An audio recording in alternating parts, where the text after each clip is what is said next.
ഇൻഡിസിസീവ് ആയിട്ടുള്ള സംഗതികളുണ്ട്. ചില നമ്മുടെ പാർട്ട്ണർ അല്ലെങ്കിൽ നമ്മുടെ ലവർ അല്ലെങ്കിൽ നമ്മുടെ ഭാര്യ ഭർത്താവ്, ചില ആൾക്കാർ അങ്ങനെ ഒരു സ്വഭാവമുണ്ട്. തീരുമാനം എടുക്കില്ല, ഒന്നിലും അഭിപ്രായമില്ല, തീരുമാനമില്ല. ഇപ്പോൾ ഭക്ഷണം കഴിക്കാൻ പോയി കഴിഞ്ഞാൽ അങ്ങനെ ഉണ്ടാവും. നമ്മളൊരു 5-6 ആളായിട്ട് ഭക്ഷണം കഴിക്കാൻ പോയിട്ട് നമ്മൾ പറയും, ഓക്കെ എന്താ കഴിക്കേണ്ടത്, എന്തേലും പറഞ്ഞു. എന്നിട്ട് അതെന്താ എന്തേലും പറ. ഒരു സാധനം സീരിയസ് ആവല്ലേ, ഒരു സാധനം പറയില്ല, കൃത്യമായിട്ട് പറയില്ല. ഞാൻ ഇവരോടൊക്കെ പറഞ്ഞിട്ടുണ്ട്, കഴിക്കേണ്ട എന്താന്ന് കൃത്യമായിട്ട് പറയാം. അങ്ങനെയല്ലേ? അപ്പോൾ എന്തേലും പറഞ്ഞു. നമുക്ക് സപ്ലയറോട് എന്താ കഴിക്കാൻ വേണ്ടി എന്തേലും തനിക്ക് ഇഷ്ടമുള്ള കൊണ്ട്. നമുക്കൊക്കെ പിന്നെ എല്ലാവർക്കും കൂടിയിട്ടുള്ളൊരു സാധനമുണ്ട്, എന്താ പറയുക, ചിക്കൻ ബിരിയാണി അല്ലേ? ഈ മെനു ഇങ്ങനെ നോക്കിയിട്ട് ഇങ്ങനെ ഇത് മറിക്കുമ്പോൾ നമ്മൾ വിചാരിക്കും എന്തോ ചൈനീസ് സാധനം പറയാൻ പോകുന്നുണ്ട്, ശിവാങ്ഷി വരില്ല. അത് അവസാനം പോയിട്ട് ബിരിയാണി. അപ്പോൾ സപ്ലയർ അതെനിക്കറിയാം, അത് നേരത്തെ ഓർഡർ ചെയ്തു, ചിക്കനാണോ ബീഫാണോ ഹാഫാണോ എന്നുള്ള കൺഫ്യൂഷൻ മാത്രം. അങ്ങനെ ഉണ്ടല്ലേ, നിങ്ങൾക്ക് ഉണ്ടല്ലേ? ചിലവരൊരു തീരുമാനം പറയില്ലെന്നേ, ഒപ്പം പറഞ്ഞ ആളെ ബുദ്ധിമുട്ടിക്കലത്. എൻ്റെ വൈഫ് ഇടയ്ക്കിടയ്ക്ക് വിളിച്ചു പറയും, വരുമ്പോഴേ ബേക്കറിയിൽ നിന്ന് എന്തെങ്കിലും കൊണ്ടുവരണം. ഞാൻ എന്ത് കൊണ്ടുവരണം? എന്തെങ്കിലും കൊണ്ടുപോവാം. എന്തെങ്കിലും എന്ന് പറഞ്ഞാൽ എന്താണ്? കുറിക്കാൻ. ഞാൻ പറഞ്ഞു 100 കണക്കിന് സാധനമുണ്ട് കുറിക്കാൻ. അതിലെന്താ വേണ്ടത്? എരിവുള്ള എന്തെങ്കിലും കൊണ്ടുപോവാം. എരിവുള്ള എന്താ, മുളക് പൊടി മതിയോ? എന്തെങ്കിലും കൊണ്ടുപോവാ. ഞാനൊരു വീട്ടിൽ പറഞ്ഞിട്ടുണ്ട്, ഒരു തീരുമാനം പറയും, നമുക്ക് എങ്ങോട്ടേലും പോയാലോ, എങ്ങോട്ട് പോയാലോ, അല്ല നമുക്ക് ടൂറ് പോയാലോ, എങ്ങോട്ട് പോകണം, നമുക്ക് പുറത്തെവിടെയെങ്കിലും പോയാലോ, എടി പുറത്ത് പോവാ, വണ്ടി ഞാൻ എടുക്കാം, പൈസ ഞാൻ എടുക്കാം, ആ സ്ഥലം ഒന്ന് തീരുമാനിക്കുമോ?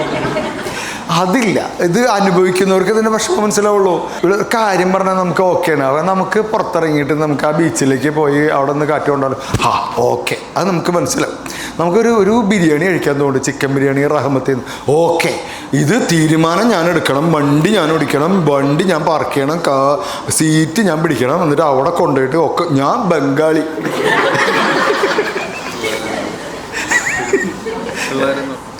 പിള്ളേര് ബംഗാളിയുടെ കുട്ടികൾ. അതാണ് 2 പ്രാവശ്യം എൻ്റെ ചരിത്രത്തെ ചോദ്യം ചെയ്തു. പിള്ളേര് ഒരു തീരുമാനം പറഞ്ഞാൽ ഓക്കെയാണ്. അപ്പോൾ ഒരു ഡിസിഷൻ മേക്കിംഗ് വലിയ സ്കില്ലാണ്. ഇത് നമ്മുടെ പ്രൊഫഷണലും ഉണ്ട്, ശരിയല്ലേ? ഹോട്ടലിൽ പോയിട്ട് ബിരിയാണി അല്ലെങ്കിൽ വേണ്ട ഭക്ഷണം എന്താണെന്ന് തൊട്ടടുത്തുള്ള ആളോട് പറയാൻ ഒരു തീരുമാനം എടുക്കാൻ പറ്റുന്നില്ലെങ്കിൽ അത് പ്രൊഫഷണലും പറ്റൂല. ഇത് മൊത്തത്തിലാണ് ഈ പ്രാക്ടീസ്. മൊത്തത്തിലാണ് ഈ പ്രാക്ടീസ് വരിക.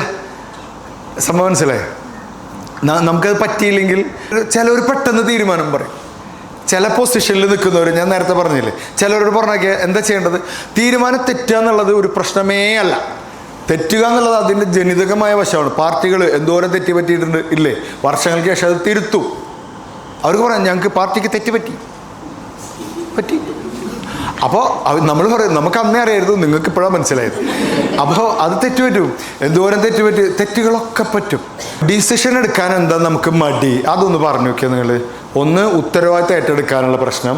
പിന്നെ ഇത് എന്തെങ്കിലും പ്രശ്നമായാലോ എന്നുള്ളൊരു ചിന്ത, അല്ലേ? ഇപ്പോൾ ഫുഡ് ഓർഡർ ചെയ്ത്, ഫുഡിൻ്റെ തന്നെ എക്സാമ്പിൾ എടുക്കുക. ഇനി ബിരിയാണി ഓർഡർ ചെയ്തു എന്ന് വിചാരിക്കുക. അതേ ഹോട്ടലിൽ നമ്മുടെ മുമ്പിലൂടെ വേറെ ഏത് ഭക്ഷണം പോയാലും നമ്മൾ പോയാൽ അത് മതിയായിരുന്നു. മന്തി കൊള്ളായിരുന്നു. ഇനി ബിരിയാണി ഒന്നും വേണ്ട, നാടൻ കഴിച്ചുകൊണ്ടിരിക്കുമ്പോഴാണ് ഫ്രണ്ടിൽ കൂടെ മറ്റേത് കൊണ്ടുപോവുക. അപ്പോൾ അത് മതിയായിരുന്നു. ഇതാണ് കൺഫ്യൂഷൻ ഉണ്ടാവുക. ചോയ്സാണ് ഒരു കുഴപ്പം.